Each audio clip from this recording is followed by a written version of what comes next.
So, welcome everybody. I've been really looking forward to seeing you, and now you're here. That's great. So, we're going to start with 10 minutes of sitting, and Ed is going to ring the bell to introduce that. Thank you very much, Ed.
So will you join me, please, in saying the verse of the robe? Vast is the robe of liberation, a formless field of benefaction. Wearing the universal teaching, I realize the one true nature, thus harmonizing all being.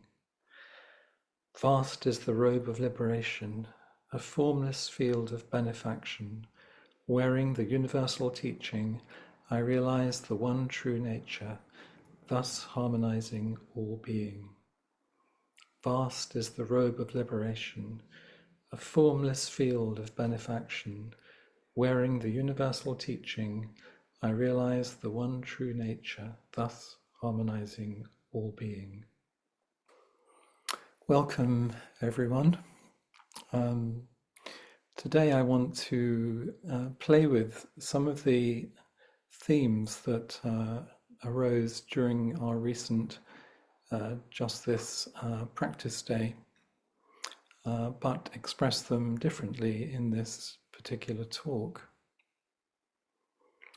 Since we last met a few weeks ago, I've been holding very close this line from a poem by Yehuda Amichai entitled Memorial Day for the Dead. I believe it relates to the Memorial Day in the United States, which you observe on the last Monday in May. The poem concludes, "Behind all this, some great happiness is hiding." So it's a poem which explores that within sorrow there are some intriguing possibilities. Today I was waiting in the dentist's waiting room with other patients waiting to be seen. And I was thinking, right here, behind all this, some great happiness is hiding.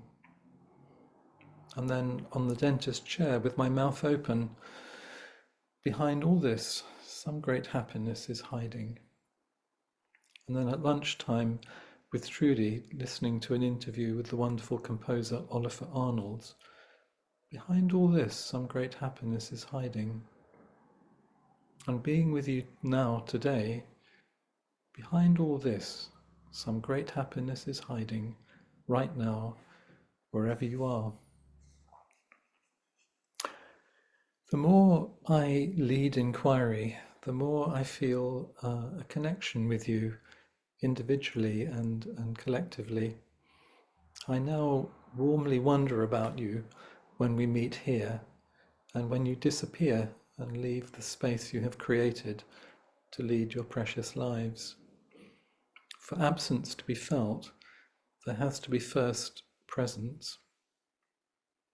This morning when I met Trevor, who is here today, he shared that he is touched that being together, sitting together, involves a great trust. You have no idea what other people are experiencing or thinking, but somehow you know they're there with you. Sometimes I'm aware how everything is so small on these screens. It's like we live in these really tiny rooms. And I sometimes wonder what the views are like from your windows. What does Bridget gaze at from her window? What lights does Jessica see twinkling at sunset? Perhaps it's a kind of longing in me. I can only imagine the many landscapes I will be able to see from your homes. Perhaps our apparently small rooms can be likened to what Suzuki Roshi, not at all pejoratively, described as small mind. We live most of the time in a small room, in small mind, contained in the vast landscape of big mind. Perhaps we can think of small mind as a portal to big mind, a portal into a vastness when everything else drops away. I'm very aware that we meet at different times of the day in the Northern Hemisphere, and our body clocks at this point will be different according to where we are at this time. Breakfast in Hawaii, where it is 73 degrees and cloudy. Morning coffee in San Francisco at 10:40, where it's 51 degrees and sunny. Lunchtime in Austin, 73 degrees and sunny. Early afternoon in Boston, 48 degrees with sunny intervals, and 46 degrees here with sunset in 46 minutes time. So that's the weather roundup today. So I have a question. What's the weather like in your mind? What's the weather like in your mind right now? What would be your weather roundup at this point? And I wonder, as you turn towards your mind and explore the texture of your mind, if you are becoming aware that we have brought our minds with us today, perhaps like we sometimes bring young children to an event to sit beside us. John Dado Laurie said, "It is the direct pointing to the mind that is the teaching of Zen. Everything else is decoration." It is the direct pointing to the mind that is the teaching of Zen. Everything else is decoration. There is a poem by Norman MacCaig entitled An Ordinary Day.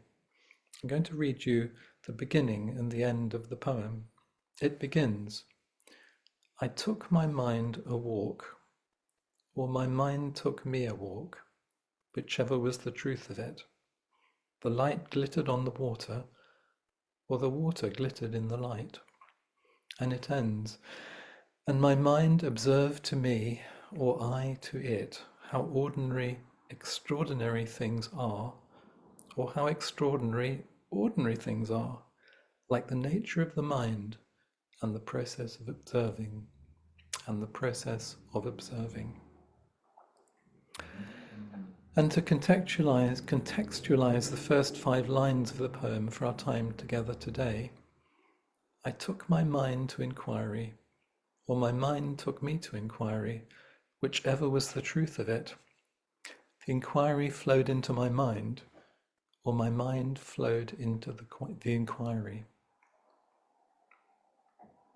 Last week, Trudy explored the great matter through the koan Alive or Dead. T.S. Eliot called our time here the dream-crossed twilight between birth and dying. The dream-crossed twilight between birth and dying. Trudy explored how we are born to the mystery, live the mystery, and die to the mystery. This life borrowed from death, borrowed from emptiness. How does your mind flow through these precious days? I have a thing called a Roger Ebert moment, which is when I am astounded by something I see or hear or feel. And it happens quite often, but I remember it as a particular moment. And many years ago, I was decorating a room in our house, and I was listening to the 1 o'clock news, and it said that it announced that the film critic, the American film critic Roger Ebert, had died. And I'd never heard of him before, so I continued painting. But I got more and more curious as the news bulletin went on, and it talked about him as being very loved and very wise and very brave during his the cancer which he was experiencing, and he had died from it the day before. So I started to research him a little bit, and I'm just going to read something he wrote about this precious life in the context of what we're exploring today. He says, "I know it is coming, and I do not fear it because I believe there is nothing on the other side to fear. I was perfectly content before I was born. I was perfectly content before I was born, and I think of death as the same state. My life's memories are what I have brought home from the trip. I will require them for eternity, no more than the little souvenir of the Eiffel Tower I brought home from Paris. Kindness covers all my political beliefs. I believe that if, at the end, according to our abilities, we have done something to make others a little happier, that is about the best we can do. To make others less happy is a crime. To make ourselves unhappy is where all crime starts. To make ourselves unhappy is where all crime starts. We must try to contribute joy to the world. That is true no matter what our problems, our health, our circumstances. We must try. I didn't always know this, and I'm happy I have lived long enough to find this out. During our recent Just This in-person day of practice, our head student Jan led the afternoon Dharma activity. In pairs, she asked participants to describe their minds to their partners. This practice, which we thought would last about 10 minutes, went on and on. There was a real fascination with turning towards our mind and exploring how our minds are to us, how we experience them. How would you describe your mind to another person? Among the many strands of my mind, I can identify that I am drawn to wonder, and I'm sometimes drawn to its homophone, wonder in the sense of wandering off mentally and physically. I see these as very delightful qualities, but I think in their origin there is probably some suffering. Regarding the latter, wandering off, at school I would sometimes be fascinated by the particular presence of a teacher. For example, how her hands moved as she wrote on the board, the sound of her voice, the way the light came through the window and lit up her hair. Then when she would say, "Now, you all know what you're doing," I didn't know, but I could have drawn her or written about her.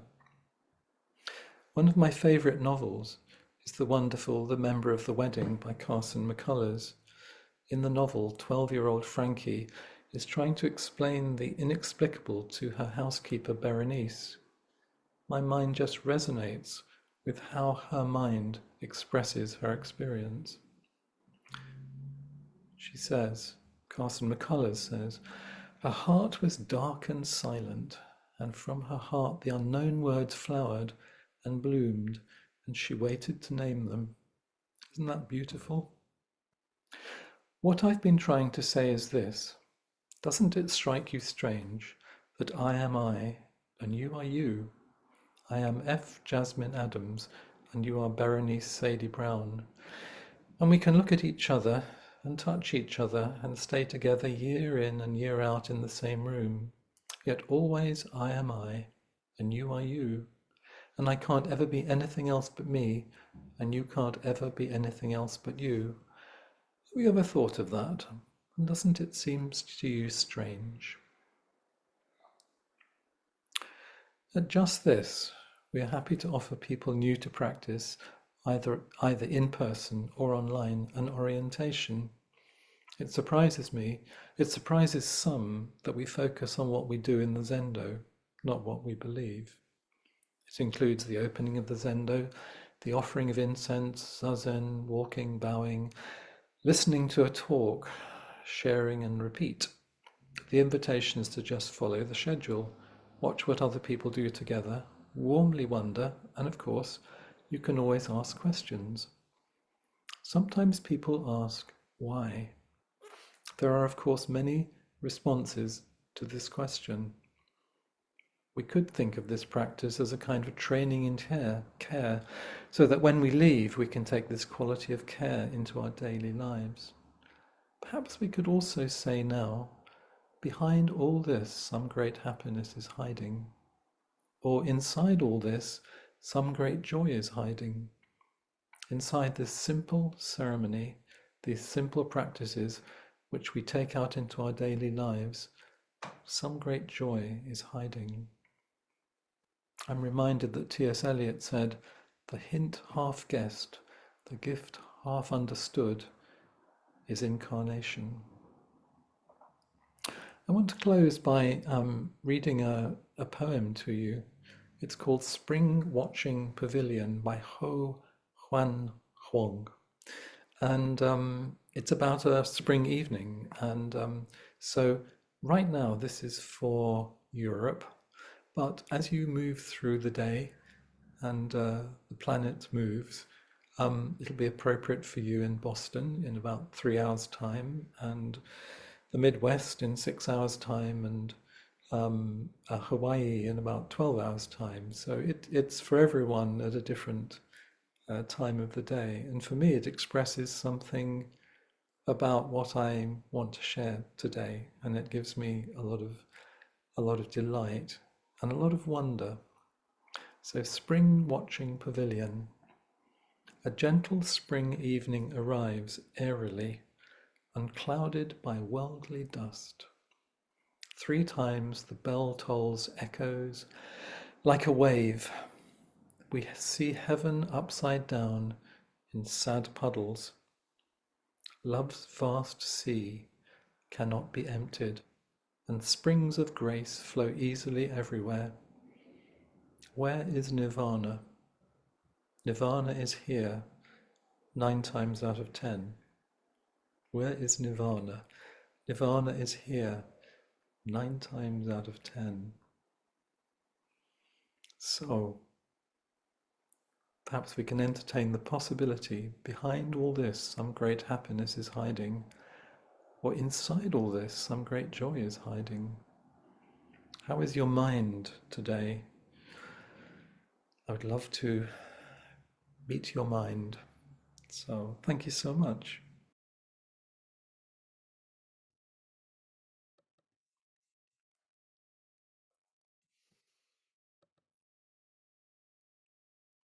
Hello, Josh. Oh, hi, Suzanne. Thank Good you. to- Thank you so much.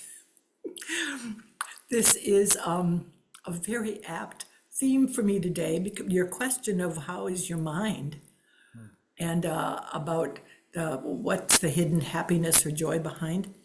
Well, I just had cataract remove surgery just yesterday, and it was the weirdest psychedelic experience ever. And I've never had a psychedelic experience, but I was told that afterwards that many people say that. And your question of what's the joy behind it, what's the happiness behind it, I went into the experience mm, with the thought that I don't know what this is going to be like, but I could bring myself as my best self, the yeah, most loving, the most kind, and the yeah, staff treated me beautifully, and I got the best of care. But your question of where is your mind today? My mind is still caught up in that experience. And and if I got too attached to it, it would be very ungrounding, and it was for a while. But when yeah. I step away and say, that was just the experience Mm, of my eyes in that moment of time, mm, it's not who I am. mm, yeah, And what you said about I can only be who I am and you can only be who you are. And that's beyond anything else that occurs, yeah, right? yeah. I I, mean, I, I'm really appreciating the way you described the day, um, including, really enjoying how people were with you, mm-hmm, mm-hmm, the whole piece, mm-hmm. um, and the psychedelia, which goes a little bit with the painting behind you. Um, Oh, it kind of does. Only this one's organized. That yes, experience wasn't organized at all, yes, but that's okay. Well, thanks yeah, for pointing that out, Josh. Yeah, that, very, those are the colors. Absolutely. it's very beautiful. Yeah, it's as you say, something about you don't want to cling on to that experience, and Mm-hmm, but it's still resonating and mm-hmm, mm-hmm, still there for you. mm-hmm. Yeah, yeah. I'm so glad I'm following what you've said, Josh, and I'm so glad for it because it was a bit of it was guidance for me and guidance in general to not cling to things. Mm. mm, I think that this experience can happen and it'll happen. I mean, I've learned that in the last 6 months of this early grief, and that it's just going to happen and I don't have to cling to it. It's just going to happen anyway and it's going to roll itself out. yeah, that's such a great teaching. You know, experience it fully and not cling. And not cling. Very, Yeah, very not beautiful. cling. Mm. Yeah, that's not easy No, always, but some things are easy to let go of and other things are not. So thank you so much. Thank you so thank much, you. Josh. Good to see you too. Good to see you. Take care. Hi, Catherine. Hmm. Nothing to say really, Josh. Sort of couldn't resist the temptation of just coming up and sitting with you. Hmm. Mm. Well, you know, when I was saying earlier in the talk about how precious I hold people in this community, feels like an expression of that. You're coming up to meet. Um, and how's the view from your window? Lovely. Mm, It's quite a white sky, mm, but the bare trees, the shapes of the bare trees mm, are really beautiful above the houses, beyond the garden. mm. Yeah. I And the came with I came with a rather crabbit mind, mm, rather contracted and a mm, bit annoyed and difficult. And mm. I wasn't even sure I was going to come. But your lovely talk and your presence, it's gone. Mm, It's gone, and what it's replaced with a tranquil mind. mm, mm. So there's some kind of evaporations happened, and yeah, I can feel a sense of relief almost. Yeah, yeah. Rabbit mind is like creating your own suffering, isn't it? Really, Mm, complaining, contracted. mm. Yeah, but tranquil mind. Yeah, I different think, place. I think, and we've talked about this before, sometimes we don't turn round to look at our minds. We don't talk with it. We don't witness it. Sounds like you've had a conversation. Mm, Well, I was really noticing the irritable mm, part of me that was dominating my mind. mm, And I noticed it just mm, going. mm, And now I just feel this, now my mind feels very, very calm. And I'm glad to sit with you. mm. I can feel it. Mm, I can Thank feel. you. Yeah, so welcome. See you soon. Yes, I really hope so.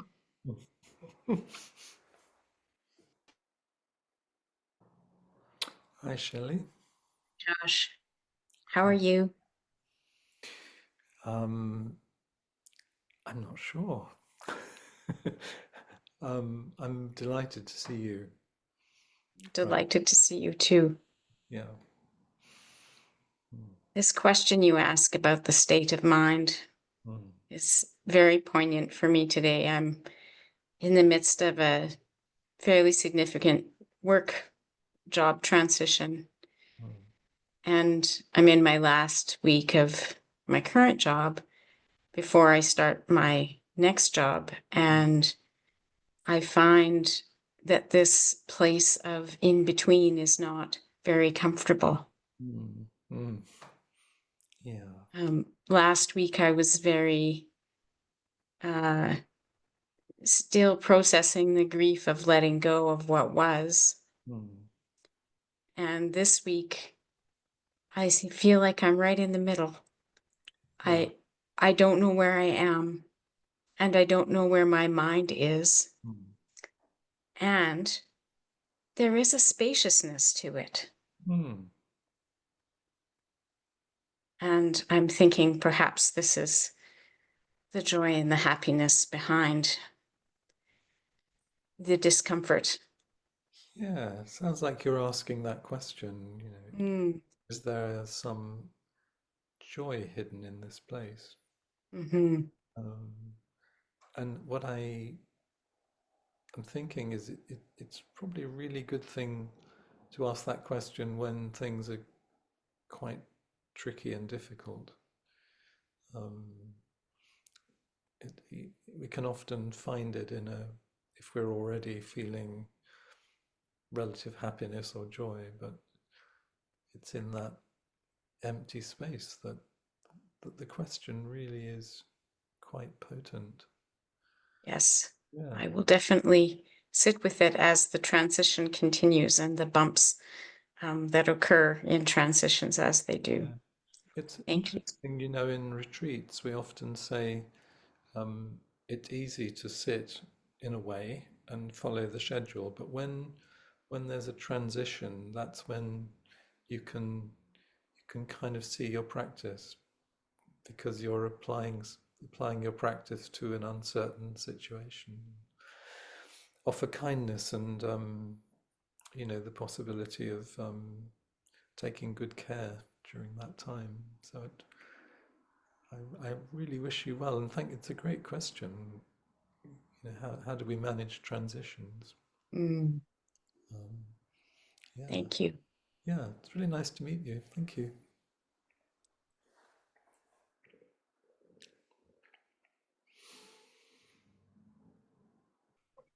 Hello, Sophie. Hello, Josh. Oh, I'm really sorry for the weird angle, but it's because I don't have the right screen in front of me. oh, the angle is perfect. It's lovely Okay. to see you. Oh, Oh, so thank you so much for this springy mind. I I felt really met with all these uh, ideas and mm, thoughts and sharings that you offered us. oh. Mm, mm. And you've got the springy poem at the moment because it's evening in Switzerland, so you Yes, it is. don't Yeah. have to wait any time to fully appreciate it. Mm, mm, mm, mm. So, and I and I'm curious. I was listening to Catherine and knowing so it's so easy for me to change state even without noticing Mm. because my mind is so busy doing what it does that it doesn't even notice. Mm, mm, but, Yeah, that's really helpful, isn't it? mm, Because I think there'll be all of us with our minds mm, today mm, having that similar experience very often. It's mm, mm, like, where's it gone? What's happening? mm, Um, mm, uh, yeah. mm. So I felt a lot of joy to be able to join tonight and see you all. Mm, I've got a lot of joy just seeing mm, you.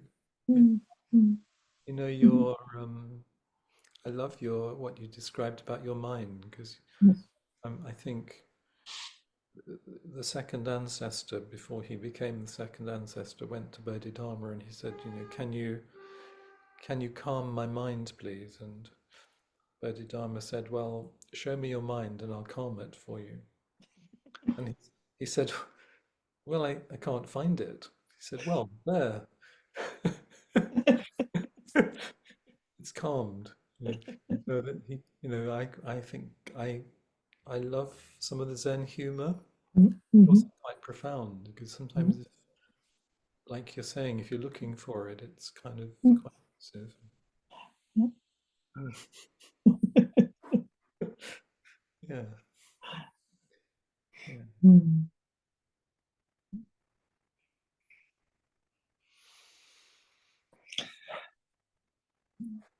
A lot of love. Love, love. Thank you. Lovely to see you.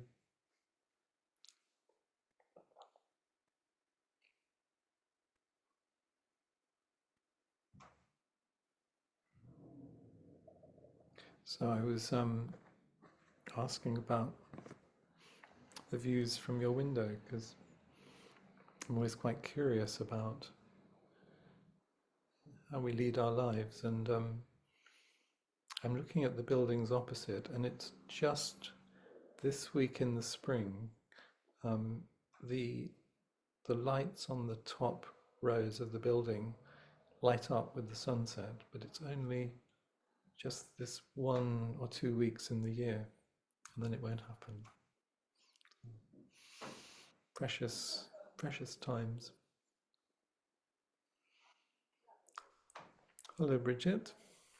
Well, Josh, thank you so much. I made a few notes, but I'm sure I'm going to listen to this again. And I was inspired by Suzanne as well. But because you mentioned the view out my window, I'll briefly describe it to you because I live in an area where it's a relatively new home because I'm living on an area where the airport used to be in Austin 30 years ago.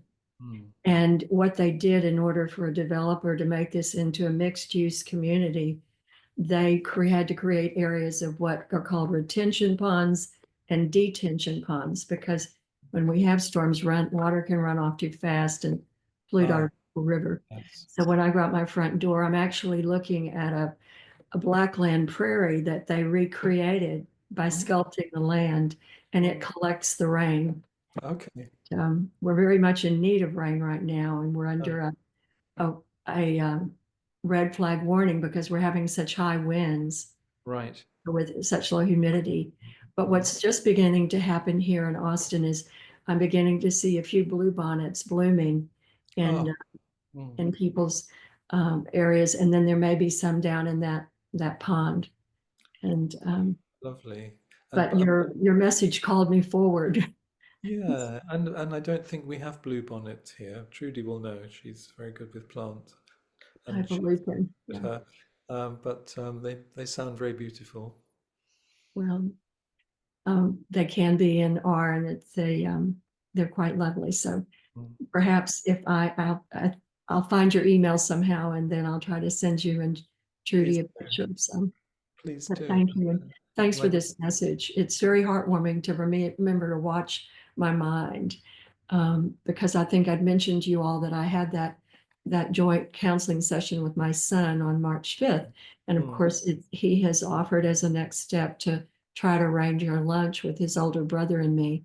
But I'm just continuing to live my life and seeing what unfolds because he'll have to do that at his own pace. But I'm encouraged, and so that's what gives me joy now.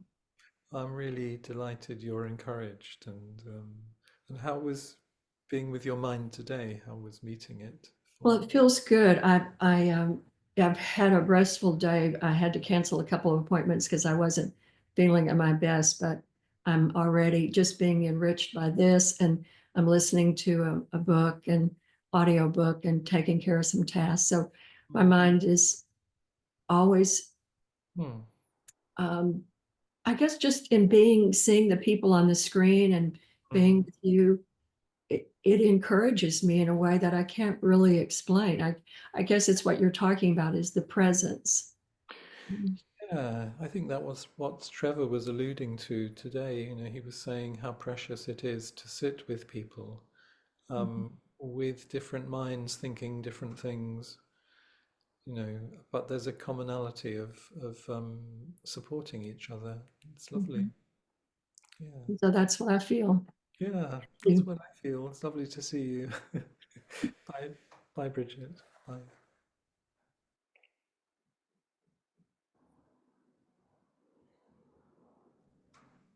Hello, Sue. Hello, Hmm. Josh. I love when you share about well, I love how you talk. I love how you say lovely. Um, and I loved how you connected all of us by sharing a little of the weather. Mm, And I felt connected because I'm in Austin and it is breezy here. mm, Um, it's very sunny mm. and 122 on my Right. so afternoon, and I'm seeing I have a green belt behind my house Mm, or next to my house, and it's going through that change of mm, winter to spring. And mm, what I see in the winter time are a really beautiful, like architectural, uh, all the mm. leaves off the trees and just the branches look beautiful to me. Oh, And right now I'm seeing layers and layers of leaves flushing out, mm, and not all of them, just certain trees. mm. And I can no longer see through the trees. Yeah. Mm, mm. Anyway, I think of my mind doing all kinds of things like that. Like I go through periods where it's not breezy. Actually, when you first opened up, when my husband was here, he said when he attributed the weather and mind together, he said partly cloudy with a few thunderstorms rolling through. Yes. Yes. And I could really relate to that because that is, how my mind has been working lately. Yeah. Sometimes I look around the house and I think it's cluttered, like my mind, Yeah. and I start to try to put things away, thinking that's going to help, Mm, you know. But when sitting with you and hearing the word wonder and wondering, mm. it allows me to make peace with my mind, make friends with it as it flows around and does what it does. That's So beautiful. That's really, you've described a beautiful practice there, Sue. Um, that's what I would, want for myself, for you, to be friends with our minds, however tricky they can be. It's you've. I love what you're saying about it. thank you. And Mm, I think of self-care, often when I think of doing this, mm, because it does rest my mind to be in this group with everybody. mm, Um, anyway, self-care has been growing and growing and growing. Like I see doctor appointments and lots of those kinds of things. And part of my self-care too is being with others and deeply listening to them, because that brings me to a whole different place yeah. to be with others and connect that way. Mm, mm. We can't do this alone, and Mm. we need each other. Um, and my thinking today was, of all the people spread out across, I imagine, the Northern Hemisphere, and leading these really precious particular lives with all that it involves, and how what a wonder it is to connect in this way, Mhm. and just and like today, just hang out with you for a while, and yeah, it's nice. Um, and it makes me more connected with everyone to feel that. So yeah, It's lovely. It's lovely. It's so lovely. Thank you. Very, very good. Thank you.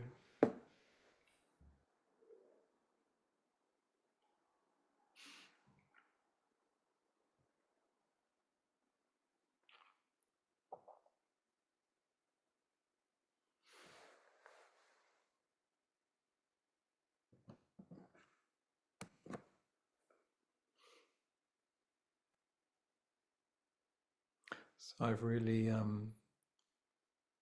appreciated being with you all today, both just sitting here, knowing you're there, and also when you've appeared appeared beside me. And maybe I'll just finish with a little bit of something from Suzuki Roshi. So this is the book, Not Always So. And I usually have this book with me, and it's partly a kind of mind settling and mind management, because the photograph says to me, "You'll be okay. You can do this. Don't worry." So I really like having these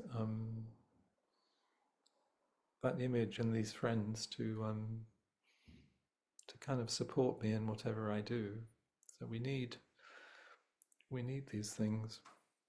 We need people. We need each other, and we need the inspiration of our teachers in our lineage. So I'll close with that today, and we'll move on to the final verses, the 4 practice principles, please. If you'd like to say them with me. Caught in the self-centered dream, only suffering, holding to self-centered thoughts, exactly the dream. Each moment, life as it is, the only teacher, being just this moment, compassion's way. Caught in the self-centered dream, only suffering, holding to self-centered thoughts, exactly the dream. Each moment, life as it is, the only teacher, being just this moment, compassion's way. Caught in the self-centered dream, only suffering, holding to self-centered thoughts, exactly the dream. Each moment, life as it is, the only teacher, being just this moment, compassion's way.